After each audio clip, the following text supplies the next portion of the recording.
Ang unang sulat ni Pablo sa mga taga-Korinto, unang kabanata. Mula kay Pablo na tinawag ng Diyos ayon sa kanyang kalooban, upang maging apostol ni Kristo Jesus, at mula sa ating kapatid na si Sostenes, para sa iglesia ng Diyos na nasa Korinto, sa inyo na mga hinirang ng Diyos na maging Kanya, sa pamamagitan ng pakikipag-isa kay Kristo Jesus, gayon din sa lahat ng tao na nasa lahat ng dako na tumatawag sa pangalan ni Hesukristo na Panginoon nating lahat. Sumainyo nawa ang pagpapala at kapayapaan mula sa Diyos na ating Ama at sa Panginoong Hesukristo. Lagi akong nagpapasalamat sa Diyos dahil sa mga pagpapalang ibinigay niya sa inyo sa pamamagitan ni Kristo Jesus. Dahil sa inyong pakikipag-isa kay Kristo, kayo ay naging masagana sa lahat ng bagay, maging sa pananalita at sa kaalaman. Ang katotohanan tungkol kay Kristo ay pinagtibay sa inyo, kaya't hindi kayo nagkukulang ng anumang pagpapala, habang hinihintay ninyong bumalik ang ating Panginoong Hesukristo. Kayo'y gagawin niyang matatag hanggang wakas, upang matagpuan kayong walang kapintasan sa araw ng ating Panginoong Hesukristo. Tapat ang Diyos na tumawag sa inyo upang makipag-isa sa Kanyang anak na si Hesukristong ating Panginoon. Mga kapatid, ako'y nakikiusap sa inyo sa ngalan ng ating Panginoong Hesukristo. Magkaisa kayo at huwag magkabahabahagi, maging sa isipan at maging sa layunin. Sapagkat ibinalita sa akin ng mga kasamahan ni Chloe na kayo raw ay nag-aaway-away. Ito ang tinutukoy ko. Ang sabi ng isa, kay Pablo ako. Ang sabi naman ng isa pa, ako'y kay Apolos. May iba pa ring nagsasabi, kay Pedro ako. At may nagsasabi pang, ako'y kay Kristo. Bakit? Nahati ba si Kristo? Si Pablo bang ipinako sa krus para sa inyo? Binautismohan ba kayo sa pangalan niya? Salamat sa Diyos at wala akong binautismohan sa inyo, maliban kina Crispo at Gayo. Kaya hindi ninyo masasabing kayo'y binautismohan sa aking pangalan. Ako nga rin palang nagbautismo sa pamilya ni Estepanas. Maliban sa kanila, wala na akong natatandaang binautismohan ko. Sapagkat sinugo ako ni Kristo, hindi upang magbautismo, kundi upang mangaral ng magandang balita. Ipinangaral ko nga ito, ngunit hindi sa pamamagitan ng pananalitang batay sa karunungan ng tao, nang sa gayon ay hindi mawalan ng kabuluhan ang pagkamatay ni Kristo sa krus. Ang aral tungkol sa pagkamatay ni Kristo sa krus ay kahangalan para sa mga taong naliligaw ng landas. Ngunit sa ating mga naliligtas, ito'y kapangyarihan ng Diyos. Sapagkat nasusulat, sisirain ko ang karunungan ng marurunong at gagawin kong walang saysay ang katalinuhan ng matatalino. Ano ngayon ang kabuluhan ng marurunong, ng mga tagapagturo ng kautusan, ng mauusay na debatista sa daigdig na ito? Ipinapakita ng Diyos na ang karunungan ng sanlibutan ito ay kahangalan lamang. Sapagkat ayon sa karunungan ng Diyos, hindi niya pinahintulutang siya'y makilala ng tao sa pamamagitan ng kanilang karunungan. Sa halip, minarapat niyang iligtas ang mga nagpapasakop sa kanya sa pamamagitan ng magandang balita na aming ipinapangaral, na sa tingin ng iba'y isang kahangalan. Ang mga Hudyo'y humihingi ng himala bilang katunayan. Karunungan naman ang hinahanap ng mga Griego. Ngunit, ang ipinapangaral namin ay si Kristong ipinako sa krus, na para sa mga Hudyo'y isang katitisuran at para sa mga Hintil ay isang kahangalan. Subalit, sa mga tinawag ng Diyos, maging Hudyo at Griego, si Kristo ang kapangyarihan at karunungan ng Diyos. sapagkat ang inaakala nilang kahangalan ng Diyos ay karunungang higit pa sa karunungan ng tao. At ang inaakala nilang kahinaan ng Diyos ay kalakasang higit pa sa kalakasan ng tao. Mga kapatid, alalahanin ninyo ang inyong katayuan noong kayo'y tawagin ng Diyos. Iilan lamang sa inyo ang matatawag na marurunong, makapangyarihan at maharlika sa paningin ng tao. Pinili ng Diyos ang itinuturing ng tao na mga hangal upang hiyain ang marurunong, at pinili niyang itinuturing ng tao na mahihina upang hiyain ang malalakas. Pinili niya ang mga itinuturing na hamak, walang halaga at walang kabuluhan sa sanlibutan ito, upang gawing walang saysay ang pinapahalagahan ng sanlibutan. Kaya't walang makakapagmalaki sa harap ng Diyos. Sa Kanya nagmula ang buhay na taglay ninyo, dahil sa pakikipag-isa ninyo kay Kristo Jesus, na Siyang ginawang karunungan natin. Sa pamamagitan din niya, tayo'y pinawalang sala ng Diyos, ginawang banal at iniligtas. Kaya nga, tulad ng sinasabi sa kasulatan, ang Panginoon ang dapat ipagmalaki ng sinumang ibig magmalaki. Ikalawang kabanata. Mga kapatid, nang ako'y pumunta riyan, ipinahayag ko sa inyo ang lihim na plano ng Diyos, ngunit hindi sa pamamagitan ng kahusayan ng pananalita o ng malawak na karunungan. Sapagkat noong ako'y nariyan, ipinasya kong wala akong ipapangaral sa inyo, kundi si Jesucristo na ipinako sa krus. Kaya't ako'y nangihina at nanginginig sa takot nang humarap sa inyo.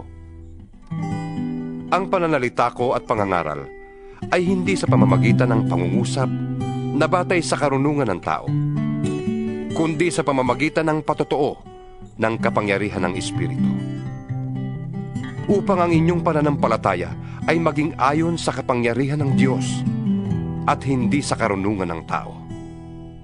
Sa mga matatag na sa buhay espiritual, ay nangangaral kami ng salita ng karunungan. Subalit, hindi karunungan ng sanlibutan ito, o ng mga tagapamahala sa mundong ito na ang kapangyarihan ay lilipas. Ang ipinapahayag namin ay ang lihim na karunungan ng Diyos na hindi nahayag noong una, ngunit itinalaga na niya para sa ating ikaluluwalhati bago palikhain ang sanlibutan. Walang isa man sa mga tagapamahala sa daigdig na ito ang nakaunawa sa karunungang yon, sapagkat kung naunawaan nila yon, ay hindi sana nila ipinako sa krus ang dakilang Panginoon. Ganito ang sinasabi ng kasulatan: hindi pa nakikita ng mata o naririnig ng tainga, ni hindi pa rin sumasagi sa isip ng tao ang mga inihanda ng Diyos para sa mga umiibig sa Kanya. Subalit ito'y inihayag na ng Diyos sa atin sa pamamagitan ng Espiritong nakakasaliksik ng lahat ng bagay, maging ang pinakamalalim na layunin ng Diyos. Walang nakakaalam sa iniisip ng isang tao, maliban sa kanyang sariling espiritu. Gayon din naman, walang nakakaalam sa mga iniisip ng Diyos, maliban sa espiritu ng Diyos. Ang tinanggap natin ay hindi ang espiritu ng sanlibutan, kundi ang espiritu ng Diyos, upang maunawaan natin ang mga kaloob niya sa atin. Sa mga nagtataglay ng espiritu, ang ipinapaliwanag namin mga katotohanan ng espiritual. Ang ginagamit namin ay mga pananalitang turo ng espiritu at hindi ayon sa karunungan ng tao. Sapagkat ang taong di nagtataglay ng espiritu ay ayaw tumanggap ng mga kaloob mula sa espiritu ng Diyos. Para sa kanila, kahangalan ang mga yon at di nila nauunawaan.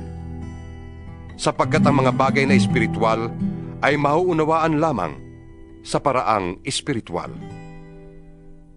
Nauunawaan ng taong nagtataglay ng espiritu ang kahalagahan ng bawat bagay. Ngunit, walang sino mang makakaunawa sa kanya. Ganito ang sinasabi sa kasulatan. Sino ang nakakaalam ng pag-iisip ng Panginoon?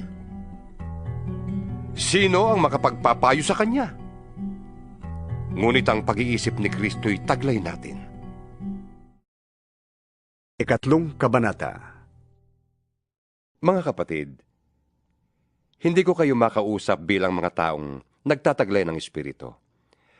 Kailangan kausapin ko kayo bilang mga taong namumuhay pa ayon sa laman at mga sanggol pa sa pananampalataya kay Kristo. Gatas ang ibinigay ko sa inyo noon at hindi matigas na pagkain, sapagkat hindi ninyo kaya yon. At hanggang ngayon ay hindi pa rin ninyo kaya, sapagkat nananaig pa sa inyo ang laman. Ang inyong pag-iinggitan at pag-aaway-away ay tanda na makasanlibutan pa kayo at namumuhay ayon sa laman. Kapag sinasabi ng isa, ako'y kay Pablo, at ng iba, ako'y kay Apolos, hindi ba tandayan na kayo'y namumuhay pa ayon sa laman?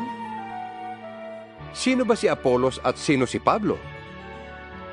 Kami mga lingkod lamang ng Diyos. Inakay namin kayo sa pananampalataya kay Kristo at ginawa ng bawat isa sa amin ang gawaing ibinigay ng Panginoon. Ako ang nagtanim, si Apolos ang nagdilig, ngunit ang Diyos ang nagpatubo at nagpalago. Hindi ang nagtatanim o nagdidilig ang mahalaga, kundi ang Diyos, sapagkat siya ang nagpapatubo at nagpapalago. Ang nagtatanim at ang nagdidilig ay parehong manggagawa lamang, at bawat isa'y tatanggap ng gantimpala ayon sa kanyang pagsisikap. Kami kapwa manggagawa ng Diyos, at kayo ang kanyang bukirin. Kayo rin ay gusali ng Diyos, ayon sa kakayahang ipinagkaloob ng Diyos sa akin. Inilagay ko ang pundasyon, tulad ng isang mahusay na tagapagtayo. Iba naman ang nagpapatuloy sa pagtatayo ng gusali. Ngunit dapat maging maingat ang bawat nagtatayo, sapagkat wala nang ibang pundasyong maaaring ilagay liban sa nailagay na. Walang iba kundi si Jesucristo. May nagtatayo na gumagamit ng ginto, pilak, o mahalagang bato. Meron namang gumagamit ng kahoy, damo, o dayami. Makikilala ang uri ng gawa ng bawat isa sa araw ng paghuhukom, sapagkat mahahayag sa pamamagitan ng apoy kung anong uri ang ginawa ng bawat isa. Kung ang itinayo sa ibabaw ng pundasyon ay hindi masunog, tatanggap ng gantimpala ang nagtayo noon. Ngunit kung masunog naman, mawawalan siya ng gantimpala. Gayunman, maliligtas siya, kaya lang ay para siyang nagdaan sa apoy. Hindi ba ninyo alam na kayo'y templo ng Diyos at naninirahan sa inyo ang kanyang espiritu? Paparusahan ng Diyos ang sino mang magwasak ng templo niya, sapagkat banal ang templo ng Diyos, at kayo ang templong yan. Huwag dayain ni numan ang kanyang sarili. Kung may nag-aakalang siya'y marunong ayon sa sanlibutan ito, aminin niyang siya'y mangmang upang maging tunay na marunong. Sapagkat ang karunungan ng sanlibutan ito ay kamangmangan sa paningin ng Diyos. Ganito ang sinasabi sa kasulatan. Hinuhuli niya ang marurunong sa kanila na ring katusuhan. Gayun din, alam ng Panginoon ang iniisip ng marurunong ay walang kabuluhan. Kaya't huwag ipagmalaki ni numan ang nagagawa ng tao. Para sa inyo ang lahat ng ito. Si Pablo, si Apolos, at si Pedro, ang sanlibutan ito. Ang buhay, ang kamatayan, ang kasalukuyan, at ang hinaharap. Lahat ng ito'y para sa inyo, at kayo'y para kay Kristo, at si Kristo na may para sa Diyos. Ika-4 na kabanata. Dapat ninyong kilalanin na kami mga lingkod ni Kristo at katiwala ng mga lihim ng Diyos. Ang katiwala'y kailangang maging tapat sa kanyang Panginoon. Walang anuman sa akin kung ako'y hatulan ninyo o o ng alinmang hukuman ng tao. Kahit ako'y hindi humahatol sa aking sarili, kahit na walang umuusig sa aking budhi, hindi yun nangangahulugan na ako'y wala ngang kasalanan. Ang Panginoon ang humahatol sa akin.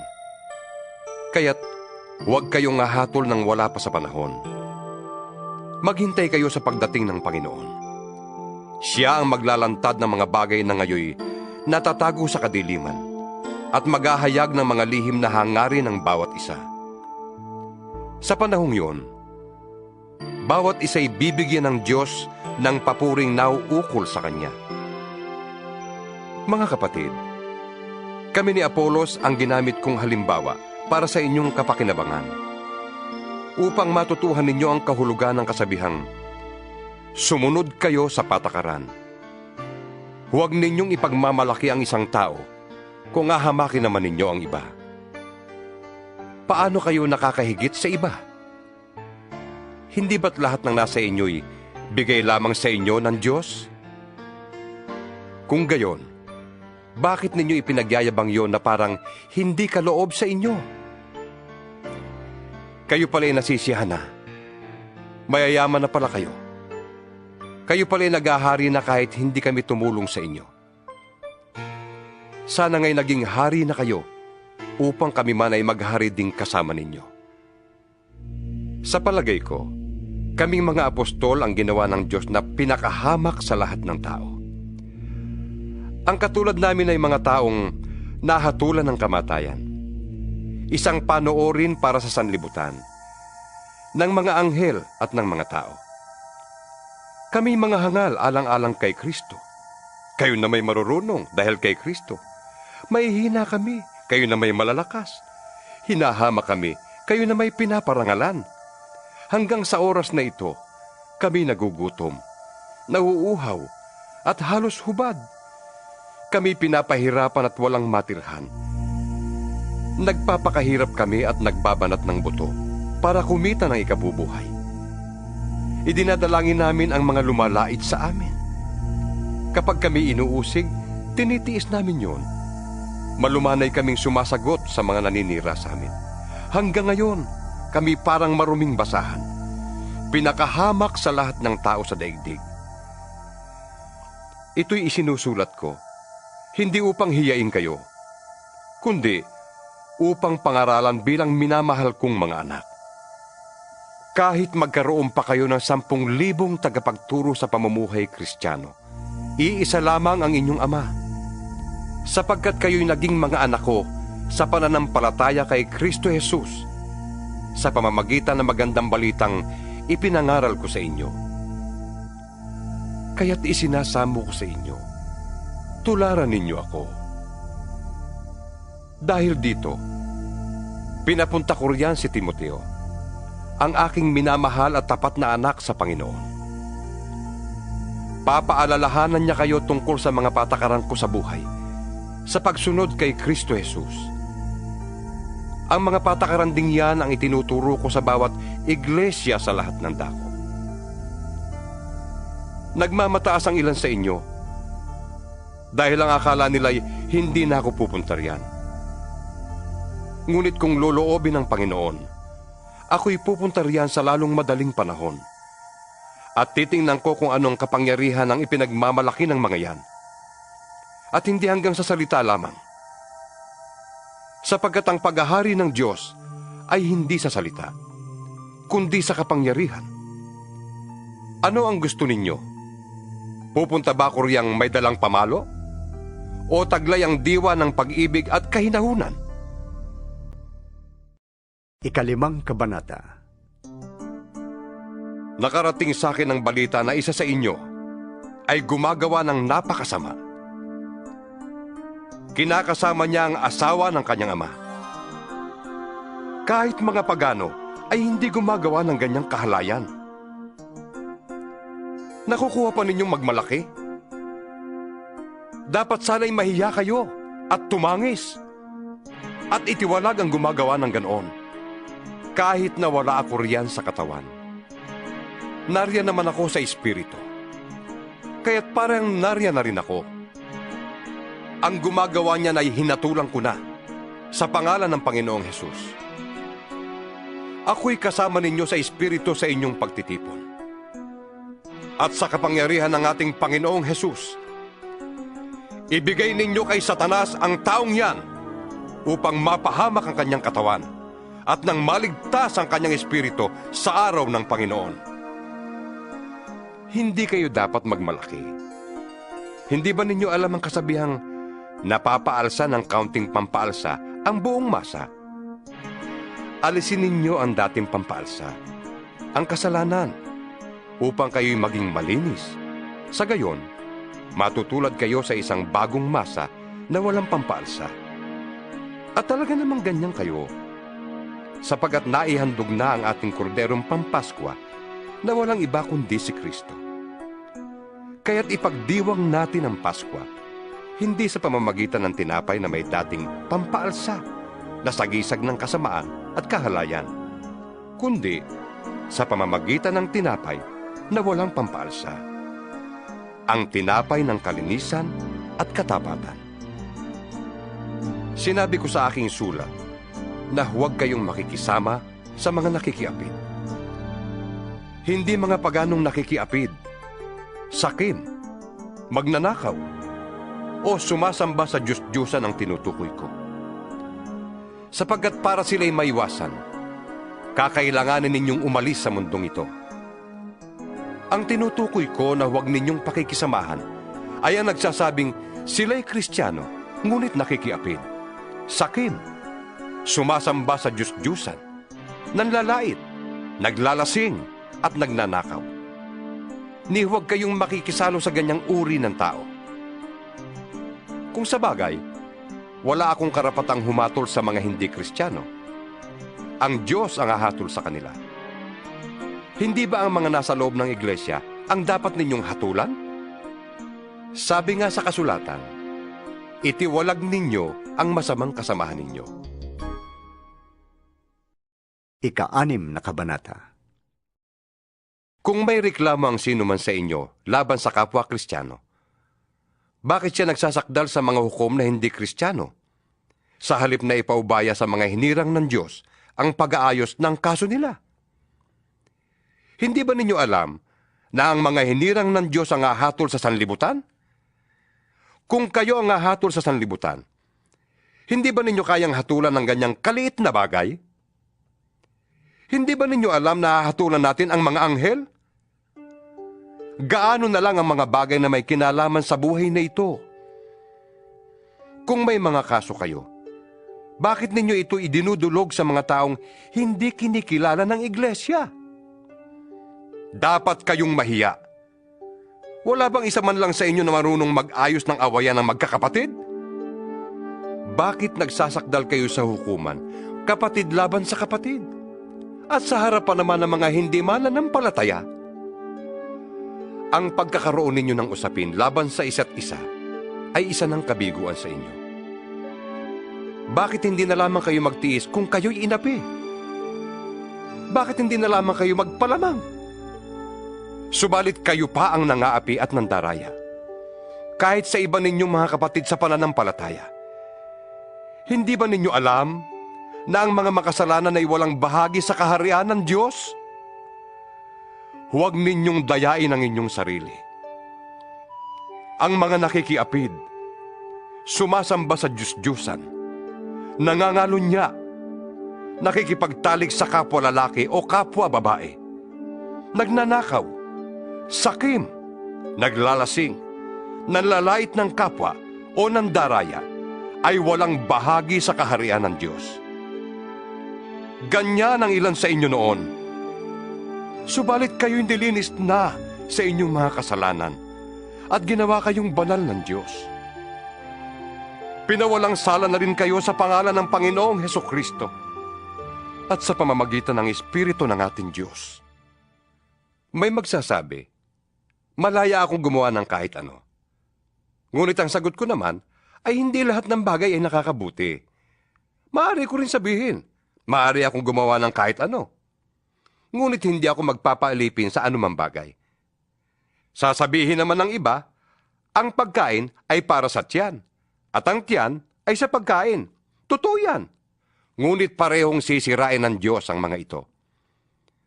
Ang katawan ay hindi para sa pakikiapid, kundi para sa paglilingkod sa Panginoon.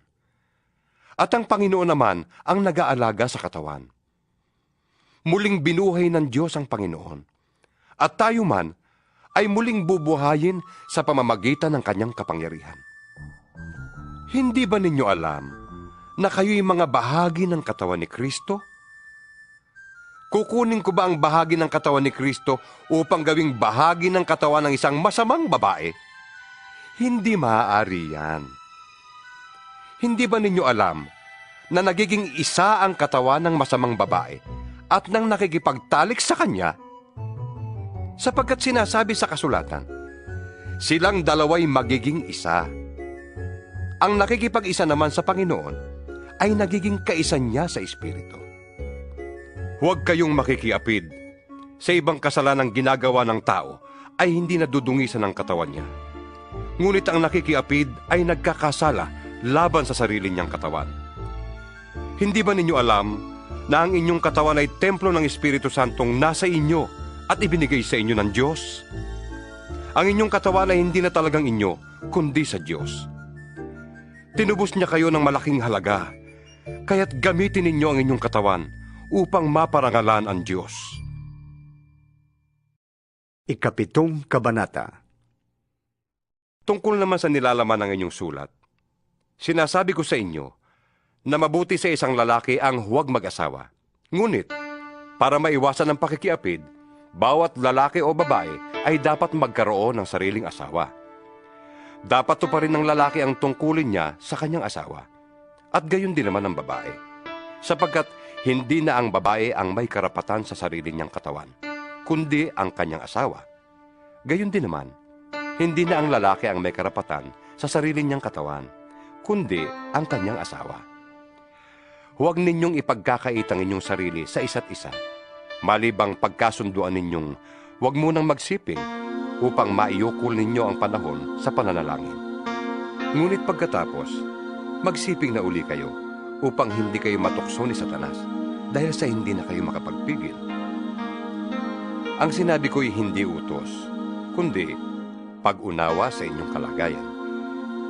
Ibig ko sanang ang bawat isa ay makatulad ko.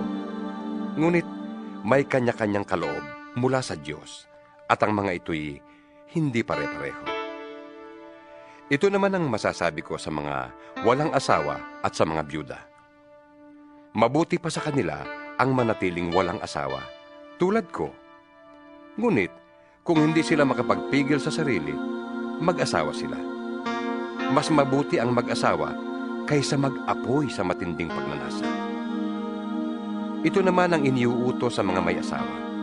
Hindi mula sa akin, kundi mula sa Panginoon. Huwag makipaghiwalay ang babae sa kanyang asawa. Ngunit, kung siya hihiwalay, manatili siyang walang asawa, o kaya'y muling makipagkasundo sa kanyang asawa. At huwag namang hihiwalayan ng lalaki ang kanyang asawa. Sa iba naman, ito ang sinasabi ko.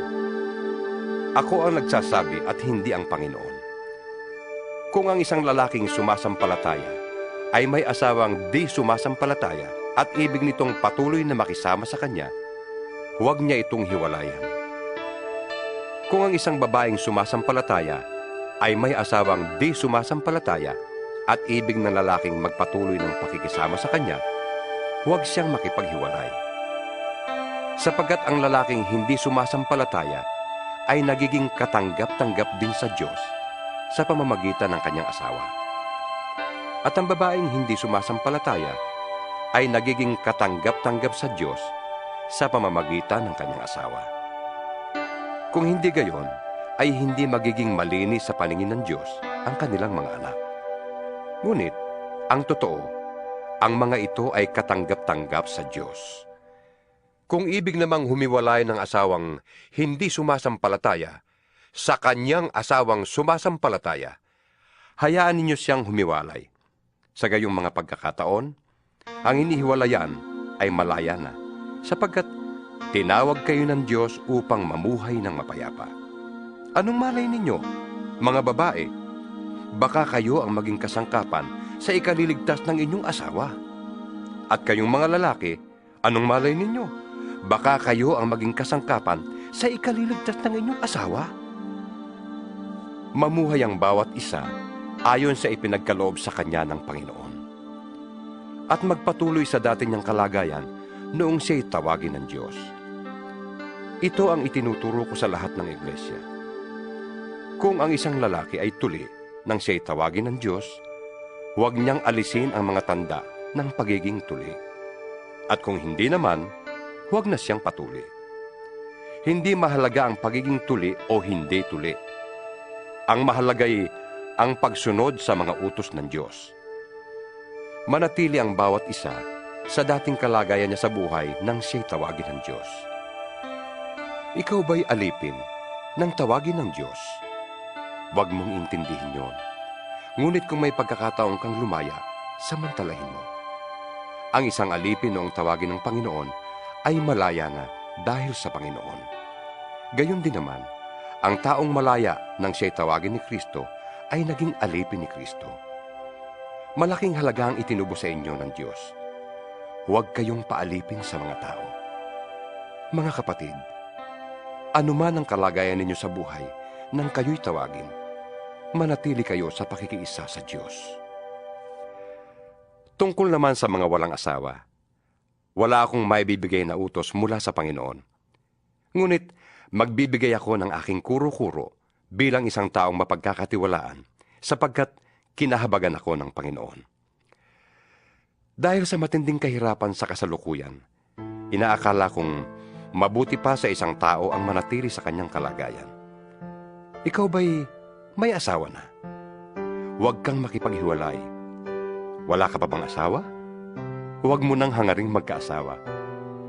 Ngunit kung ikaw ay mag-aasawa, hindi ka nagkakasala. Kung ang isang dalagay mag-asawa, hindi rin siya nagkakasala. Ngunit ang nag-aasawa ay magdaranas ng mga kahirapan sa buhay na ito. At iyan ang ibig kong maiwasan ninyo. Ito ang ibig kong sabihin, mga kapatid. Malapit na ang takdang panahon. Kaya't mula ngayon, ang may asawa ay mamuhay na parang walang asawa. Ang mga nananangis na parang di nananangis. Ang mga nagagalak na parang di nagagalak. Ang namimili na parang walang ari-arian. At ang mga may tinatamasa sa sanlibutan ito na parang di nila ito binibigyan ng halaga. Sapagkat ang lahat ng bagay sa daigdig na ito'y hindi na magtatagal. Ibig kong malayo kayo sa mga alalahanin sa buhay. Ang pinagkakaabalahan ng lalaking walang asawa ay ang mga gawaing ukol sa Panginoon. Sapagkat ibig niyang maging kalugod-lugod sa Panginoon. Ngunit, ang pinagkakaabalahan ng lalaking may asawa ay ang mga bagay ng sanlibutan ito, sapagkat ibig niyang makapagbigay lugod sa kanyang asawa. Dahil dito'y hati ang kanyang malasakit. Gayon din naman, ang pinagkakaabalahan ng dalaga o ng babaeng walang asawa ay ang mga bagay ukol sa Panginoon. Sapagkat ibig niyang maitalaga ng lubusan ng sarili sa paglilingkod sa Panginoon. Subalit, ang iniintindi ng babaeng may asawa ay ang mga bagay ng sanlibutan ito, sapagkat ibig niyang makapagbigay lugod sa kanyang asawa. Sinasabi ko ito upang matulungan kayo. Hindi ko kayo hinihigpitan. Ang ibig ko'y maakay kayo sa maayos na pamumuhay at nang lubusan kayong makapaglingkod sa Panginoon. Tungkol sa magkatipan na nagkasundong di pa pakakasal, kung inaakala ng lalaki na nagkakaroon siya ng masidhing pagnanasa sa kanyang katipan, bagay na di nararapat, at dahil dito'y kailangang pakasal sila, ituloy nila ang dati nilang balak. Pakasal sila, hindi ito kasalanan. Kung talaga namang ayaw na niyang pakasalan ang kanyang kasintahan at walang dahilang nakakapilit sa kanya at kaya naman niyang pigilin ang sarili, tama lang na hindi niya pakasalan ang kasintahan. Kaya nga, mabuti ang magpasyang pakasalan ang kanyang kasintahan. Ngunit, mas mabuti ang hindi mag-asawa. Ang babae ay nakatali sa kanyang asawa habang nabubuhay ito. Kapag namatay ang lalaki, ang babae ay malaya ng mag-asawa sa sinumang maibigan niya. Ngunit, dapat ay sa isang Kristiyano. Subalit, higit siyang magiging maligaya kung mananatili siya sa kanyang kalagayan bilang byuda. Yan ang palagay ko. At sa palagay ko naman, ay nasa akin din ang Espiritu ng Diyos. 8 Kabanata. Tungkol naman sa mga pagkaing inihandog sa mga Diyos-Diyusan, alam nating may kaalaman tayong lahat. Ngunit ang kaalaman ay nagtutulak sa tao na maging mapagmataas, samantalang ang pag-ibig ay nakapagpapatibay. Ang nag-aakalang may nalalaman siya ay hindi pa nakakaalam ng dapat niyang malaman. Ngunit kilala ng Diyos ang sinumang umiibig sa Kanya. Kaya nga, tungkol sa pagkaing inihandog sa Diyos-Diyusan, alam nating ang mga Diyos-Diyusan ay larawan ng mga bagay na di totoo, at alam nating iisa lamang ang Diyos. Kahit na may tinatawag na mga Diyos sa langit at sa lupa, at ang mga tinatawag na mga Diyos at mga Panginoon ay marami, ngunit para sa atin ay iisa lamang ang Diyos, ang Ama na lumikha ng lahat ng bagay, at tayo'y nabubuhay para sa Kanya. Iisa ang Panginoon, si Hesukristo, at sa pamamagitan niya'y nilikha ang lahat ng bagay. At sa pamamagitan din niya'y nabubuhay tayo. Subalit, hindi lahat ay nakakaalam nito. May mga taong nasanay na sa pagsamba sa mga Diyos-Diyusan noong una. Kaya't hanggang ngayon, kapag kumakain sila ng ganoong pagkain, inaakala pa rin nila na iyon ay handog sa Diyos-Diyusan. Dahil kulang pa ang kanilang kaalaman. Ang akala nila'y nagkasala sila kapag kumain sila niyon. Ang pagkain ay walang kinalaman sa katayuan natin sa harap ng Diyos. Walang mawawala sa atin kung hindi tayo kumain ng ganoong pagkain. At wala rin kabutihang maidudulot sa atin kung kumain man tayo niyan. Ngunit mag-ingat kayo.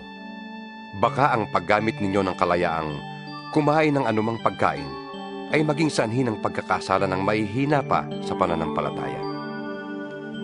Kung ikaw na may sapat na kaalaman ay kumakain sa loob ng templo ng mga Diyos-Diyusan at makita ka ng mahina pa sa pananampalataya, hindi kaya siya mabuyong kumain niyon kahit inihandog sa Diyos-Diyusan?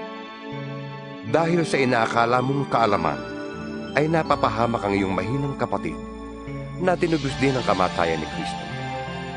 Sa ganoong paraan, nagkakasala kayo kay Kristo sapagkat itinulak ninyo sa pagkakasala ang inyong kapatid at itinatanim ninyo sa kanyang isipan ang maling paniniwala.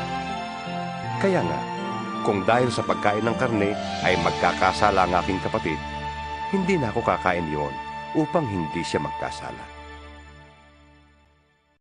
9 Kabanata. Hindi ba ako malaya? Hindi ba ako apostol? Hindi ba't nakita ko si Jesus na ating Panginoon? Hindi ba kayo ang bunga ng aking paglilingkod sa Kanya? Kung ayaw mang kilalanin ng iba ang aking pagka-apostol, kayo'y dapat kumilala sa akin. Kayo ang katibayang ako'y apostol nga ng Panginoon. Ito ang sagot ko sa mga pumupuna sa akin. Wala ba kaming karapatang tustusan ng iglesia sa aming pangangailangan? Wala ba kaming karapatang magsama ng asawang Kristiyano, tulad ng ginagawa ng ibang mga apostol at ng mga kapatid ng Panginoon, at gayon din ni Pedro? Kami lamang ba ni Bernabeng walang karapatang tumigil sa paghahanap buhay? Ang kawal ba ang gagastos para sa kanyang sariling pangangailangan habang naglilingkod siya? Sinong taong nagtatanim ng ubas at di nakikinabang sa mga bunga nito? Sinong pastol ang nag-aalaga ng tupa at di nakikinabang sa gatas nito?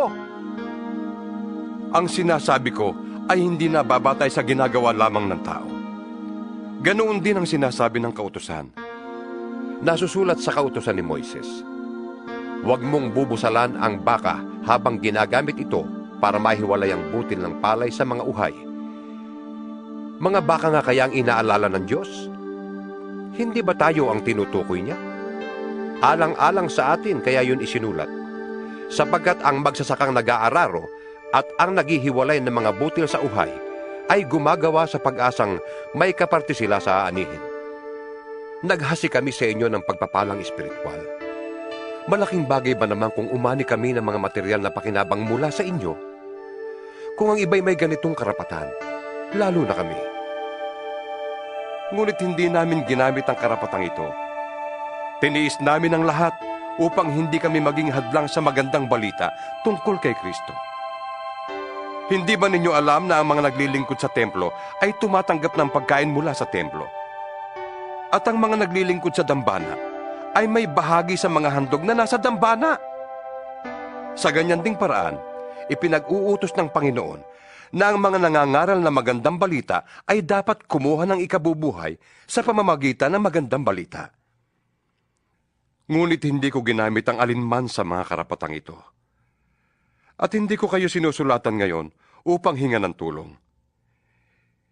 Iibigin ko pang mamatay kaysa mawala sa akin ang bagay na may pagmamalaki ko.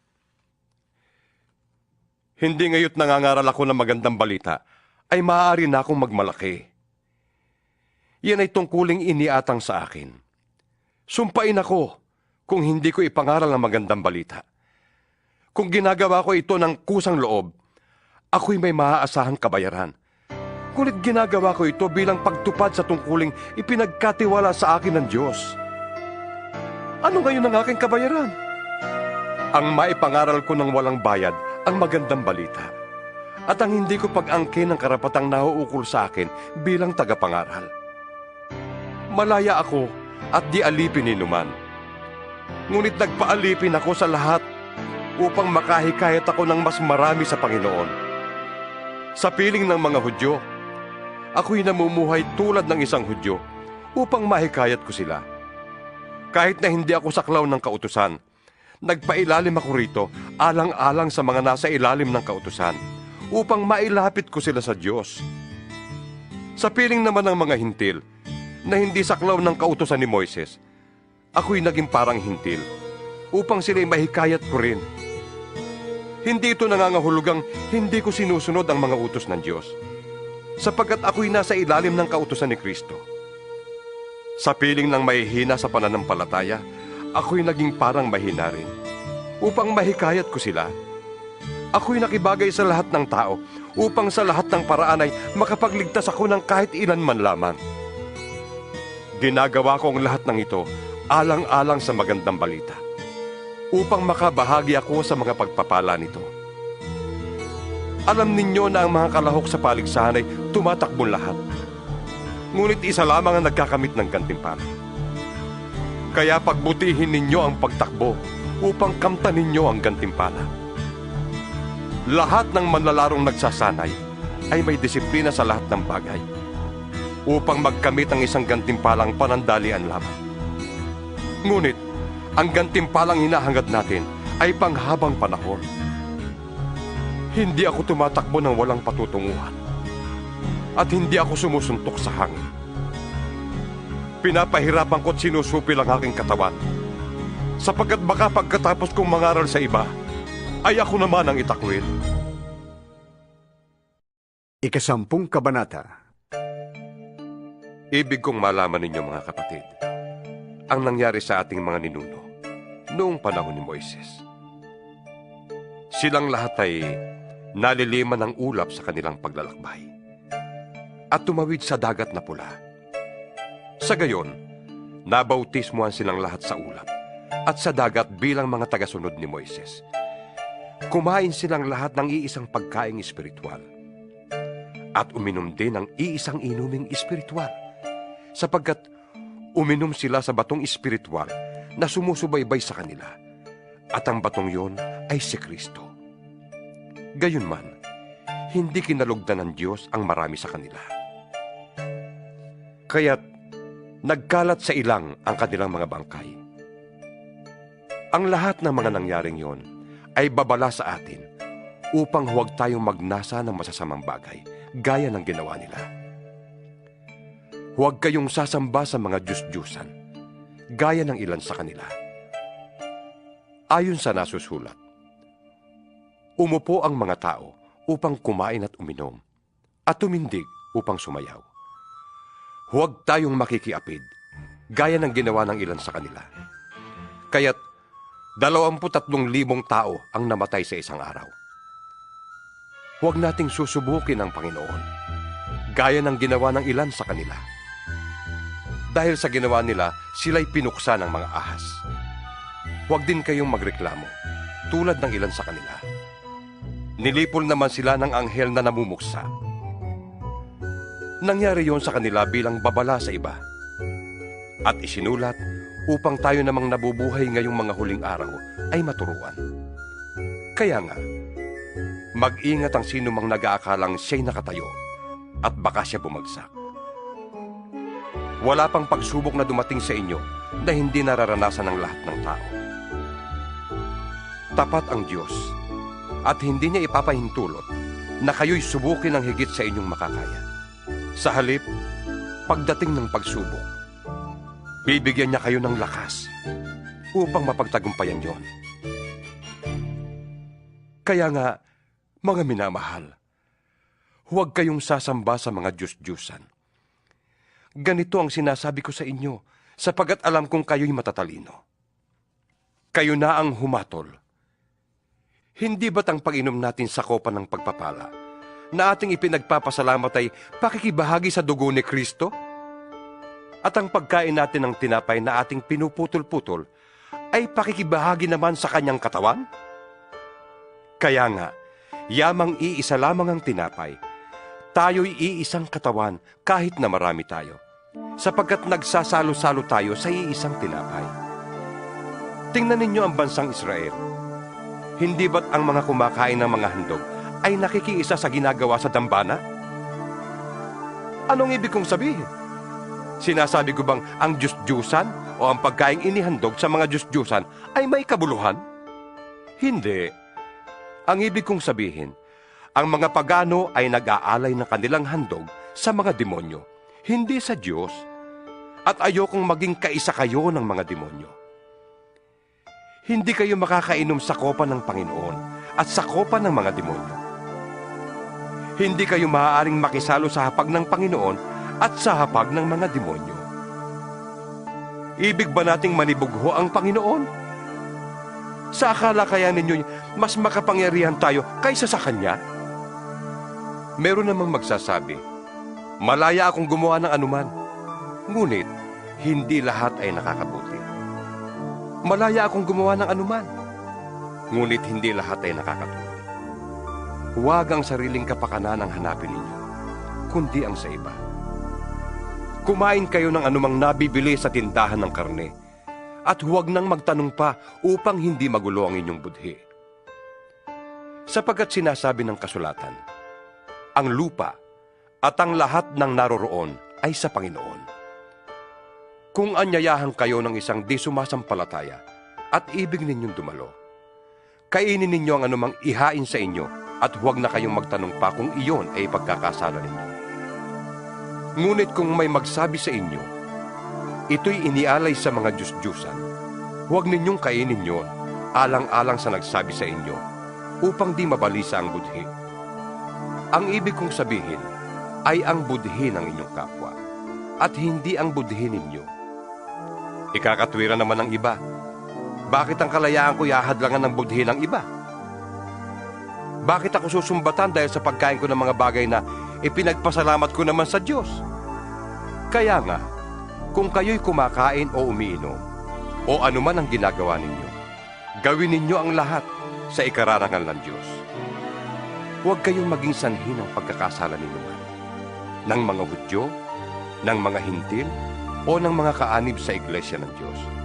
Kundi, tularan ninyo ang ginagawa ko. Sinisikap kong mabigyang kasiyahan ng lahat ng tao sa bawat ginagawa ko. Hindi ko hinahanap ang sarili kong kapakanan, kundi ang kapakanan ng marami upang maligtas sila. 11 kabanata. Tularan ninyo ko, gaya ng pagtulad ko kay Kristo. Pinupuri ko kayo dahil naaalala ninyo ako at sinusunod ninyo ang mga itinuro ko sa inyo. Ngunit ibig kong maunawaan ninyo na si Kristo ang nakakasakop sa bawat lalaki. Ang lalaki ang nakakasakop sa kanyang asawa, at ang Diyos naman ang nakakasakop kay Kristo. Ang lalaking nananalangin o nagpapahayag ng mensaheng mula sa Diyos nang may takip ang ulo ay nagdudulot ng kahihiyan sa nakakasakop sa kanya. Ang babae namang nananalangin o nagpapahayag ng mensaheng mula sa Diyos nang walang belo ay nagdudulot ng kahihiyan sa nakakasakop sa kanya. Para na rin siyang babaeng ahit ang ulo. Kung ayaw magbelo ang isang babae, magpaahit na siya ng buhok. Yamang kahiya-hiya sa babae ang magpaahit o magpagupit ng buhok. Dapat siyang magbelo. Hindi dapat magbelo ang lalaki dahil sa larawan at karangalan ng Diyos. Ngunit ang babae ay karangalan ng lalaki, sapagkat hindi mula sa babae ang lalaki, kundi ang babae ang nagmula sa lalaki. At hindi rin nilalang ang lalaki para sa babae, kundi ang babae ang nilalang para sa lalaki. Alang-alang sa mga anghel, dapat magbelo ang babae bilang tanda na siya'y nasasakop ng kanyang asawa. Gayunman, sa paningin ng Panginoon ay kailangan ng babae ang lalaki at kailangan din naman ng lalaki ang babae. Kung nagmula man sa lalaki ang babae, ang lalaki na may isinisilang ng babae, at mula sa Diyos ang lahat. Kayo na humatol. Angkop ba sa isang babae ang makitang nananalangin ng walang takip sa ulo? Hindi ba't kalikasan na rin ang nagtuturo sa inyo na kahiya-hiya sa isang lalaki ang magpahaba ng buhok? Ngunit karangalan naman ito ng babae, sapagkat ibinigay sa kanya ang buhok bilang pantakip sa ulo. Ngunit, kung may ibig pang makipagtalo tungkol dito, wala akong masasabi kundi ito. Sa pagsamba, wala kaming iba pang kaugalian. Gayon din ang mga iglesia ng Diyos. Tungkol sa mga babanggitin ko ngayon, hindi ko kayo maaaring purihin. Ang inyong pagtitipon ay hindi nakakabuti, kundi nakakasama. Una sa lahat, nabalitaan ko na kayo'y nagpapangkat-pangkat sa inyong pagtitipon. At ako'y naniniwalang may katotohanan yan. Kailangan nga magkabukod-bukod kayo upang makilala kung sino-sino sa inyo ang mga tapat. Sa inyong pagtitipon, hindi banal na hapunan ng Panginoon ang kinakain ninyo? Sapagkat ang bawat isa sa inyo'y nagmamadali sa pagkain ng kanyang dala. Kaya't nagugutom ang iba, at ang iba naman nalalasing. Wala ba kayong sariling bahay upang doon kumain at uminom? O hinahamak ninyo ang iglesia ng Diyos at hinihiya ang mahihirap? Anong gagawin ko ngayon? Pupurihin ko ba kayo sa bagay na yon? Hindi. Hindi ko kayo pupurihin. Ito ang turong tinanggap ko sa Panginoon. At ibinigay ko naman sa inyo. Ang Panginoong Jesus, noong gabing siya ipagkanulo, ay dumampot ng tinapay. Nagpasalamat. At pinagpira-piraso yun. At sinabi, ito ang aking katawan, na inihahandog para sa inyo. Gawin ninyo ito bilang pag-aalaala sa akin. Gayon din naman, matapos maghapunan, dumampot siya ng kopa at sinabi, ang kopang ito ang bagong tipan na pinagtitibay ng aking dugo. Tuwing iinumin niyo ito, gawin ninyo bilang pag-aalaala sa akin. Sapagkat tuwing kakain kayo ng tinapay na ito at iinom sa kopang ito, ay ipinapahayag ninyo ang kamatayan ng Panginoon hanggang sa muling pagparito niya. Ang sino mang kumakain ng tinapay at umiinom sa kopa ng Panginoon, sa paraang di nararapat, ay nagkakasala sa katawan at dugo ng Panginoon.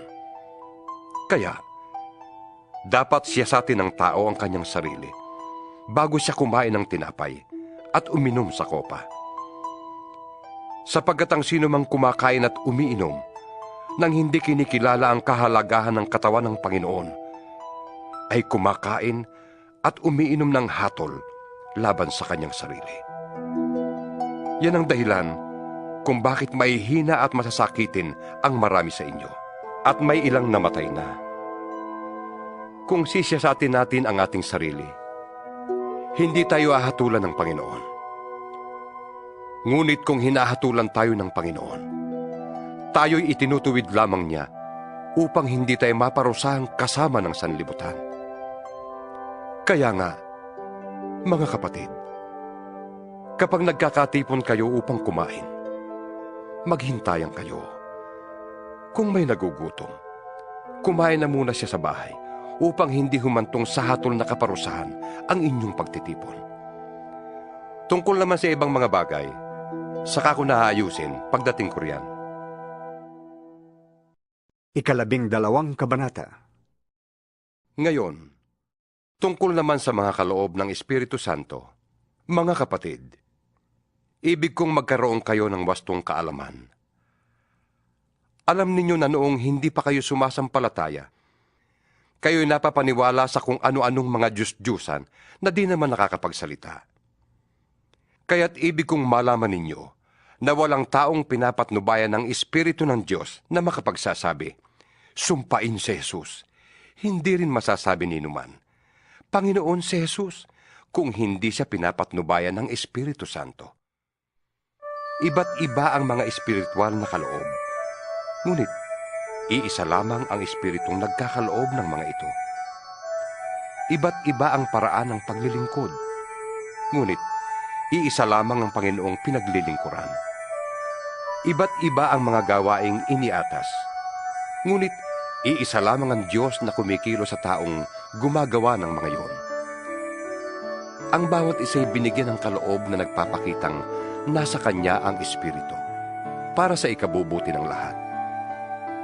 Sa isa'y ipinagkaloob sa pamamagitan ng Espiritu ang kakayahang magpahayag ng karunungang galing sa Diyos. Sa isa na may ang kakayahang magpahayag ng kaalamang galing sa Diyos. Ang Espiritu rin yun ang nagkakaloob sa iba ng malaking pananalig sa Diyos. At sa iba'y ang kapangyarihang magpagaling sa mga may sakit. May pinagkalooban ng kapangyarihang gumawa ng mga himala. May pinagkalooban naman ng kakayahang magpahayag ng mensaheng mula sa Diyos. At may pinagkalooban naman ng kakayahang malaman kung aling kaloob ang mula sa Espiritu at kung alin ang hindi. May pinagkalooban ng kakayahang magsalita sa kakaibang mga wika. At sa iba naman, ang magpaliwanag niyon. Ngunit, isang Espiritu lamang ang gumagawa ng lahat ng ito at namamahagi ng iba't ibang kaloob sa bawat isa, ayon sa kanyang ipinasya. Si Kristo'y tulad ng isang katawan na may maraming bahagi. Kahit na binubuo ng iba't ibang bahagi, ay iisa pa ring katawan. Tayong lahat, maging Hudyo o Hintil, alipin man o malaya, ay binautismuhan sa iisang Espiritu upang maging isang katawan. Tayong lahat ay pinainom sa iisang Espiritu. Ang katawan ay binubuo ng maraming bahagi at hindi ng iisang bahagi lamang. Kung sasabihin ng paa, "Hindi ako kamay, kaya't hindi ako bahagi ng katawan."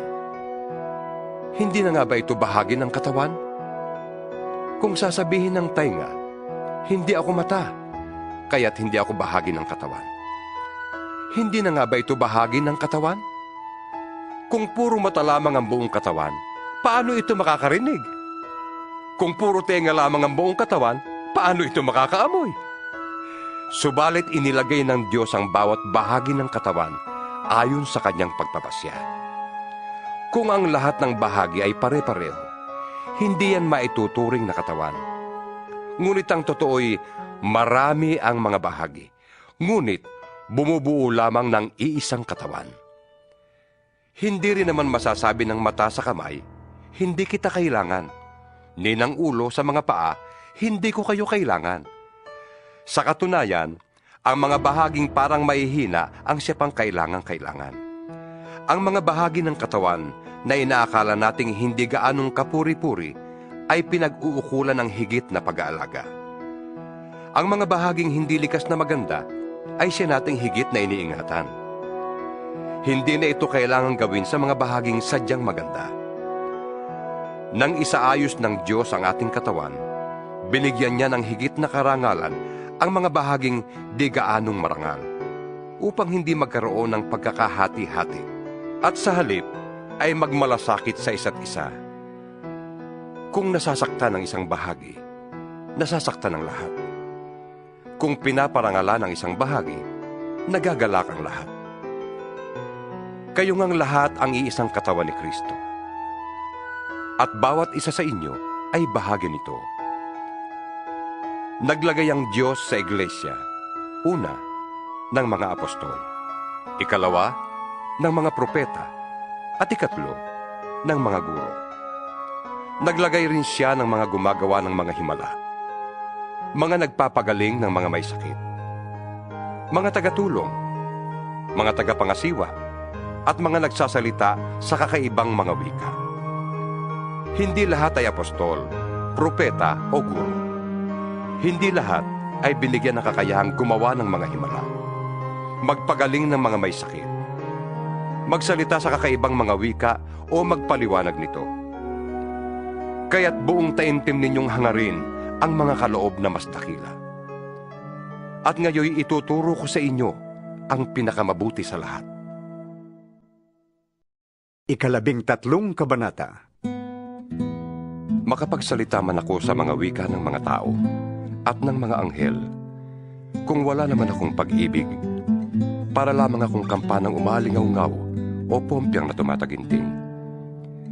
Kung ako man ay may kakayahang magpahayag ng salita ng Diyos at umunawa sa lahat ng hiwaga, kung mayroon man ako ng lahat ng kaalaman at ng malaking pananampalataya, ano pa't nakakapagpalipat ako ng mga bundok? Ngunit, kung wala naman akong pag-ibig, wala akong kabuluhan. Ipamigay ko man ang lahat ng aking mga ari-arian at ialay ang aking katawan upang sunugin. Kung wala naman akong pag-ibig, walang kabutihang maidudulot yon sa akin. Ang pag-ibig ay matyaga at magandang loob. Hindi maiinggitin, mayabang o mapagmataas. Hindi magaspang ang pag-uugali. Hindi makasarili. Hindi magagalitin o mapagtanim sa kapwa. Hindi niya ikinatutuwa ang gawang masama, ngunit ikinagagalak ang katotohanan. Ang pag-ibig ay mapagtiis, mapagtiwala, puno ng pag-asa, at nagtitiyaga hanggang wakas. Matatapos ang kakayahang magpahayag ng salita ng Diyos. Titigil ang kakayahang magsalita sa kakaibang mga wika. Mawawala ang kaalaman, ngunit ang pag-ibig ay walang katapusan. Hindi pa lubos ang ating kaalaman at kulang ang kakayahan nating magpahayag ng mensaheng mula sa Diyos. Ngunit, pagdating ng ganap, mawawala na ang di ganap. Noong ako'y bata pa, nagsasalita ako, nag-iisip, at nangangatwirang tulad ng bata. Ngayong ako'y mayroon ng sapat na gulang, iniwan ko na ang mga asal ng bata. Sa kasalukuyan, tila malabong larawan ang nakikita natin sa salamin. Ngunit, darating ang araw na makikita na natin ang Diyos ng harapan. Bahagya lamang ang nalalaman ko ngayon. Ngunit, darating ang araw na malulubos ang kaalamang ito, tulad ng pagkakilala niya sa akin. Ang tatlong ito'y nananatili: ang pananampalataya, pag-asa, at pag-ibig. Ngunit, ang pinakadakila sa mga ito ay ang pag-ibig. 14 na kabanata. Ang pag-ibig kung gayon, ang inyong pakamithiin. Hangarin ninyo ang mga kaloob na espiritual, lalong-lalo na ang makapagpahayag ng mensaheng mula sa Diyos. Ang nagsasalita sa kakaibang wika ay sa Diyos nakikipag-usap, hindi sa tao, sapagkat walang nakakaunawa sa Kanya. Ngunit nagsasalita siya ng mga hiwaga sa tulong ng Espiritu Santo. Sa kabilang dako, ang nagpapahayag naman ng mensaheng mula sa Diyos ay nagsasalita sa mga tao upang patibayin ang kanilang pananampalataya, palakasin ang kanilang loob at sila'y aliwin. Ang sariling pamumuhay espiritual ang pinapaunlad ng nagsasalita ng kakaibang wika. Ngunit ang iglesia ang pinapaunlad na nagpapahayag ng mensaheng mula sa Diyos. Ibig ko sanang kayong lahat ay makapagsalita ng kakaibang wika. Ngunit higit na ibig kong kayo'y makapagpahayag ng mensaheng mula sa Diyos. Higit na mahalaga ang nagpapahayag ng mensaheng mula sa Diyos kaysa nagsasalita sa kakaibang mga wika. Maliban na lamang kung may magpapaliwanag ng kanyang sinasabi upang makatulong sa pag-unlad ng iglesia. Kaya, mga kapatid, kung pumunta man ako riyan at magsalita sa inyo sa kakaibang mga wika, ano ang mapapakinabang ninyo sa akin? Wala. Makikinabang lamang kayo kung tinuturuan ko kayo ng pahayag ng Diyos, nang nalalaman ko tungkol sa Kanya, ng mga mensaheng mula sa Diyos at ng mga aral. Maging sa mga instrumentong walang buhay, tulad ng plauta at alpa. Paanong malalaman ninuman kung ano ang tinutugtog kung hindi malinaw ang tunog ng mga nota? At kung hindi malinaw ang tunog ng trumpeta, sino ang maghahanda sa pakikipaglaban? Gayon din naman, paanong malalaman ninuman ang ibig ninyong sabihin kung magsasalita kayo sa pamamagitan ng wikang hindi naman nila nauunawaan? Para kayong nakikipag-usap sa hangin. Maraming iba't ibang wika sa daigdig, at bawat isa ay may kahulugan. Ngunit, kung hindi ako marunong ng wikang ginagamit ng aking kausap, hindi kami magkakaintindihan. Yamang nananabi kayo sa mga kaloob ng Espiritu. Sikapin ninyong sumagana kayo sa mga kaloob na makapagpapaunlad sa iglesia. Dahil dito, kailangang ipanalangin na nagsasalita sa kakaibang mga wika na bigyan din siya ng kaloob na makapagpaliwanag nito. Kung nananalangin ako sa wikang yan, nananalangin nga ang aking espiritu, ngunit walang pakinabang ang aking pag-iisip. Ano ang dapat kong gawin? Mananalangin ako sa pamamagitan ng aking espiritu, ngunit gagamitin ko rin ang aking pag-iisip sa aking pananalangin. Ako'y aawit sa pamamagitan ng Espiritu, ngunit gagamitin ko rin ang aking pag-iisip sa aking pag-awit. Kung nagpapasalamat ka sa Diyos sa pamamagitan ng Espiritu lamang, paanong makakapagsabi ng amen ang isang taong naroroon kung hindi niya nauunawaan ang iyong sinasabi? Mabuti ang iyong pagpapasalamat, ngunit hindi nakakatulong sa pag-unlad ng buhay espiritual ng iba. Nagpapasalamat ako sa Diyos sapagkat ako'y nakakapagsalita sa kakaibang mga wika, higit kaysa sa inyong lahat. Ngunit sa pagtitipon ng iglesia, ibig ko pang magsalita ng 5 katagang mauunawaan at makakapagturo sa iba, kaysa libu-libong salitang wala namang nakakaunawa. Mga kapatid, huwag kayong maging isip bata.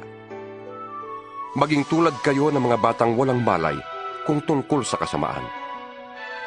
Ngunit sa inyong pangunawa, maging tulad kayo ng matatanda.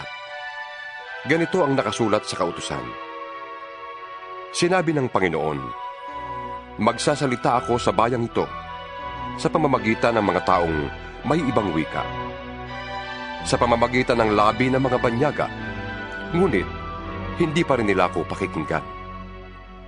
Kung gayon, ang kaloob na makapagsalita sa kakaibang mga wika ay isang tanda para sa mga di sumasampalataya, hindi sa mga sumasampalataya.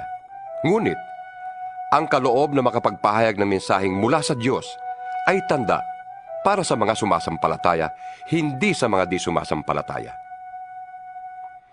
Kung sa pagtitipon ng iglesia ay nagsasalita ng kakaibang mga wika ang lahat, at may dumating na mga taong di nakakaunawa o di sumasampalataya, hindi kaya nila sasabihing, sira ang ulo ninyo? Ngunit, kung ang lahat ay nagpapahayag ng mensaheng mula sa Diyos, at dumating doon ang isang di nakakaunawa o di sumasampalataya, makikilala niyang siya'y makasalanan. Madarama ang kanyang tunay na kalagayan, at malalaman niya ang mga lihim ng kanyang puso. Kaya't luluhod siya, sasamba sa Diyos, at sasabihin, talagang ang Diyos ay nasa inyo. Ano ngayon ang ibig sabihin ng lahat ng iyon, mga kapatid?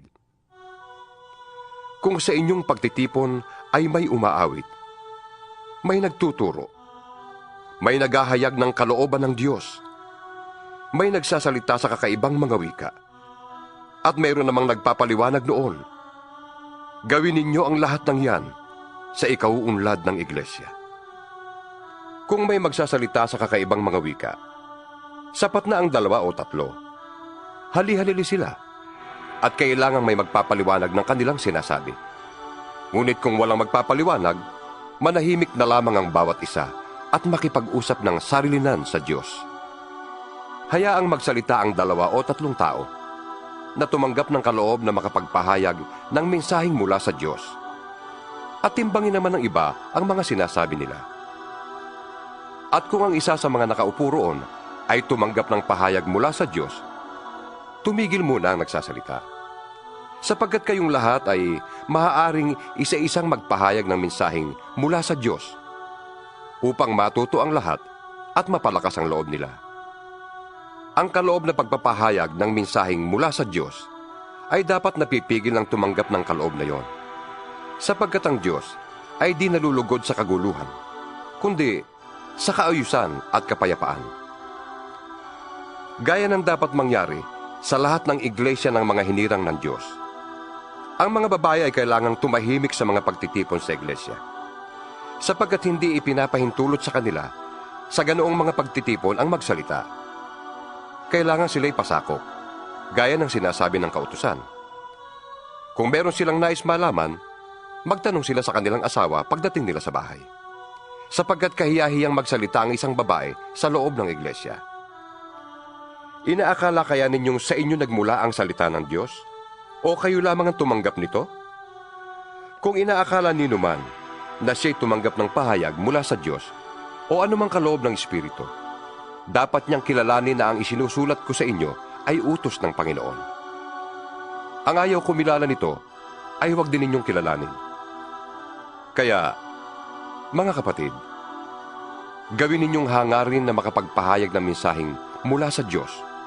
Ngunit, huwag naman ninyong ipagbawal ang pagsasalita sa kakaibang mga wika. Kaya lang, gawin ninyo ang lahat ng bagay sa wasto at maayos na paraan. 15 kabanata. At ngayon ipinapaalala ko sa inyo, mga kapatid, ang magandang balitang ipinangaral ko sa inyo. Yan ang magandang balitang inyong tinanggap at naging saligan ng inyong pananampalataya. Sa pamamagitan nito'y naliligtas kayo, kung matatag ninyong pinanghahawakan ang salitang ipinangaral ko sa inyo.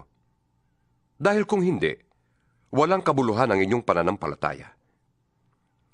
Sapagkat ibinigay ko sa inyo itong pinakamahalagang turo na tinanggap ko rin. Si Kristo'y namatay dahil sa ating mga kasalanan, bilang katuparan sa sinasabi sa kasulatan. Inilibing siya at muling nabuhay sa 3 araw. Ayon din sa kasulatan, at siya'y nagpakita kay Pedro at saka sa 12. Pagkatapos, nagpakita siya sa mahigit na 500 kapatid na nagkakatipon. Marami sa kanila ay buhay pa hanggang ngayon, subalit patay na ang ilan. At nagpakita rin siya kay Santiago at saka sa lahat ng mga apostol na sama-sama noon. Sa kahuli-huli ay nagpakita rin siya sa akin, kahit na ako'y tulad ng isang batang ipinanganak ng di kapanahunan. Sapagkat ako ang pinakahamak sa mga apostol. Hindi ako karapat-dapat tawaging apostol, sapagkat inusig ko ang iglesia ng Diyos. Ngunit dahil sa kagandahang loob niya, ako'y naging apostol. At hindi naman nawalan ng kabuluhan ang kaloob niyang ito sa akin. Naghihirap ako ng higit kaysa kanino man sa kanila. Subalit, hindi ito sa sarili kong kakayahan, kundi sa tulong ng Diyos. Kaya't maging ako o sila, ito ang ipinapangaral namin, at ito ang pinaniwalaan ninyo. Ngayon, Kung ipinapangaral namin si Kristo'y muling nabuhay, bakit sinasabi ng ilan sa inyo na hindi bubuhaying muli ang mga patay? Kung totoo yan, lilitaw na hindi muling binuhay si Kristo. At kung si Kristo'y hindi muling binuhay, walang kabuluhan ang aming pangangaral at walang katuturan ang inyong pananampalataya. Kung ganon, lilitaw na kami mga sinungaling na saksi ng Diyos dahil pinatotohanan namin na muling binuhay ng Diyos si Kristo, ngunit hindi naman pala. Kung talagang walang muling pagkabuhay ng mga patay, kung hindi bubuhaying muli ang mga patay, hindi rin muling binuhay si Kristo. At kung hindi muling binuhay si Kristo, kayo hindi pa nahahango sa inyong mga kasalanan at walang katuturan ng inyong pananampalataya. Hindi lamang yan. Lilitaw pa na ang lahat ng namatay na sumasampalataya kay Kristo ay napahamak. Kung ang pag-asa natin kay Kristo ay para sa buhay na ito lamang, tayo na ang pinakakawawa sa lahat ng tao. Ngunit ang totoo, si Kristo'y muling binuhay bilang katibayan na muling bubuhayin ng mga patay. Kung paanong dumating ang kamatayan sa pamamagitan ng isang tao, gayon din naman, dumating ang muling pagkabuhay sa pamamagitan din ng isang tao. Sapagkat kung paanong mamamatay ang lahat dahil sa kanilang kaugnayan kay Adan, gayon din naman, mabubuhay ang lahat dahil sa kanilang kaugnayan kay Kristo. Ngunit ang bawat isa'y sa kanya-kanyang takdang panahon. Si Kristo ang pinakauna sa lahat. Pagkatapos, ang mga kay Kristo sa panahon ng pagparito niya. At darating ang wakas, kapag naibigay na ni Kristo ang kaharian sa Diyos Ama, pagkatapos niyang malupig ang lahat ng paghahari, pamahalaan at kapangyarihan. Sapagkat si Kristo'y dapat maghari hanggang sa malupig niya at lubusang mapasuko ang kanyang mga kaaway. Ang kahuli-hulihang kaaway na kanyang lulupigin ay ang kamatayan. Ganito ang sinasabi ng kasulatan: ang lahat ng bagay ay lubusang ipinailalim ng Diyos sa kanyang kapangyarihan. Ngunit sa salitang lahat ng bagay, maliwanag na hindi kasama rito ang Diyos na siyang naglagay ng lahat ng bagay sa ilalim ng kapangyarihan ni Kristo. At kapag ang lahat ay nasa ilalim na ng kapangyarihan ni Kristo, ang anak naman ang papailalim sa kapangyarihan ng Diyos na naglagay ng lahat ng bagay sa ilalim ng kapangyarihan niya. Sa gayon, lubusang maghahari ang Diyos sa lahat. Kung hindi gayon, ano ang halaga ng pagpapabautismo ng mga tao para sa mga patay? Kung talagang hindi bubuhayin muli ang mga patay, bakit pa nagpapabautismo ang mga tao alang-alang sa kanila? At bakit pa kami nalalagay sa panganib sa lahat ng oras? Walang araw na di ako nabibingit sa kamatayan. Mga kapatid, sinasabi ko ito sapagkat ikinarangal ko kayo alang-alang kay Kristo Jesus na ating Panginoon. Kung ang pakikipaglabang ko sa mababangis na kaaway sa Epeso ay para sa tao lamang, ano ang mapapala ko? Kung hindi rin lamang bubuhaying muli ang mga patay, mabuti pa isundin natin ang kasabihang ito: kumain tayo at uminom, sapagkat bukas tayo'y mamamatay. Huwag kayong paloloko. Ang masasamang kasamay nakakasira ng magagandang ugali. Magpakatino kayo at talikdan ang pagkakasala. Ang iba sa inyo'y mali ang pagkakakilala sa Diyos. Sinasabi ko ito upang mapahiya kayo. Ngunit may magtatanong, paano bubuhayin muli ang mga patay? Ano ang magiging uri ng katawan nila? Hangal. Hindi mabubuhay ang binhing itinatanim hanggat hindi iyon namamatay. At ang itinatanim ay hindi halamang malaki na, kundi binhi, tulad ng butil ng trigo o ng ibang binhi. Ang Diyos ang nagbibigay ng katawan sa binhing yon ayon sa kanyang kagustuhan. Bawat binhi binigyan niya ng angkop na katawan. At hindi pare-parehong laman ng mga nilikhang may buhay. Ibang laman ng tao, iba ang laman ng hayop, iba ang sa mga ibon, at iba sa mga isda. May mga katawang panlangit at mayroon namang panlupa. Iba ang gandang panlupa at iba ang gandang panlangit. Iba ang liwanag ng araw, iba naman ang liwanag ng buwan, at iba rin ang liwanag ng mga bituin, sapagkat maging ang mga bituin ay magkakaiba ang liwanag. Ganyan din sa muling pagkabuhay. Ang katawang inilibing ay mabubulok, ngunit di mabubulok kailanman ang katawang muling binuhay. Pangit at mahina ng ilibing, maganda't malakas pag muling nabuhay. Inilibing na katawang panlupa, muling mabubuhay na katawang panlangit. Kung may katawang panlupa, mayroon ding katawang panlangit. Ganitong sinasabi sa kasulatan.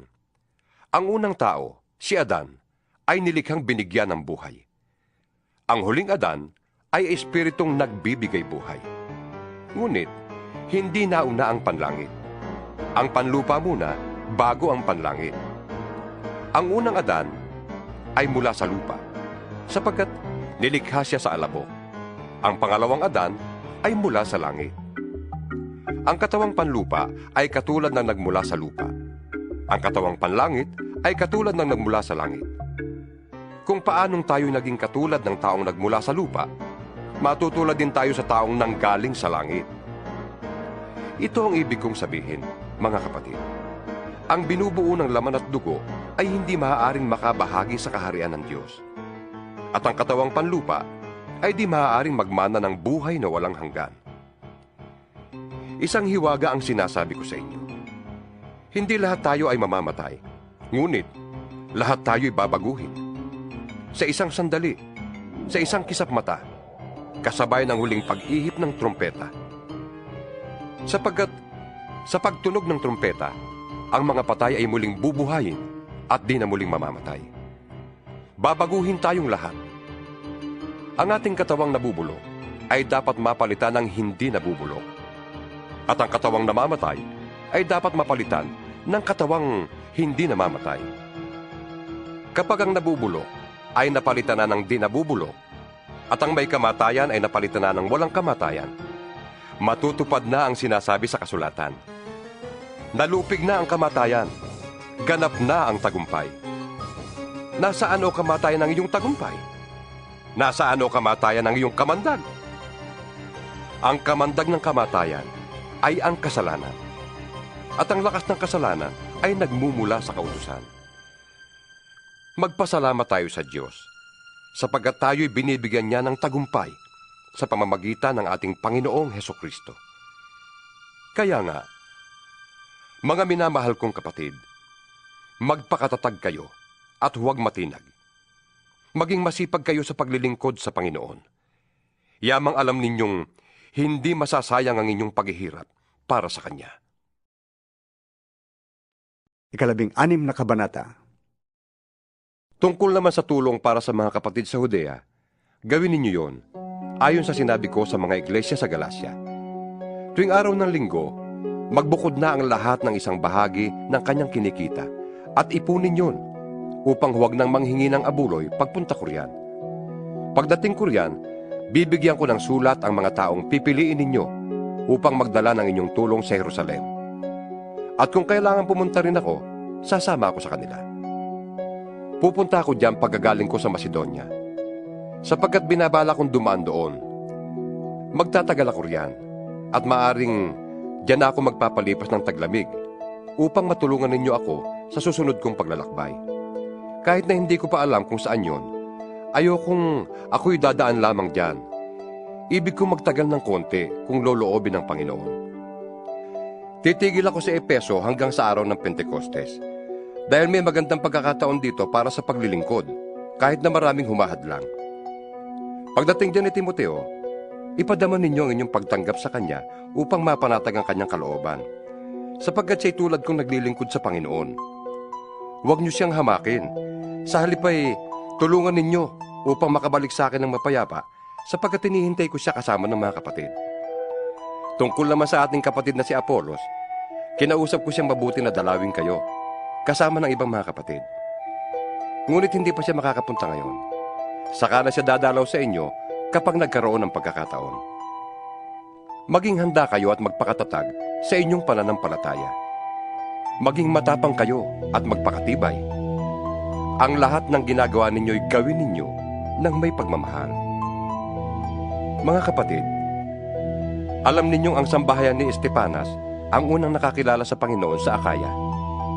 At itinalaga nila ang kanilang sarili sa paglilingkod sa mga hinirang ng Diyos. Nakikiusap ako sa inyo na kayo'y pasakop sa mga tulad nila at sa sino mang kasama nilang nagpapakahirap sa paglilingkod. Nagagalak ako sa pagdating ni na Estepanas, Fortunato at Akayko, sapagkat ginagawa nila ang hindi ninyo magawa para sa akin. Silang nagpasigla sa akin, gayon din sa inyo. Pahalagahan ninyo ang ganitong uri ng mga tao. Kinukumusta kayo ng mga iglesia sa Asya. Kinukumusta rin kayo ni na Aquila at Priscilla at ng mga kapatid na nagtitipon sa kanilang bahay sa pangalan ng Panginoon. Kinukumusta rin kayo ng lahat ng kapatid dito. Magbatian kayo bilang magkakapatid kay Kristo. Ako mismong si Pablo ang sumusulat ng pagbating ito. Sumpain ang sino mang walang pag-ibig sa Panginoon. Maranatha, sana'y dumating ka na, Panginoon. Sumain niyo nawa ang pagpapala ng Panginoong Hesus. Sumain niyong lahat ang aking pagmamahal sa pangalan ni Kristo Jesus. May God bless you. Don't forget to subscribe. Thank you.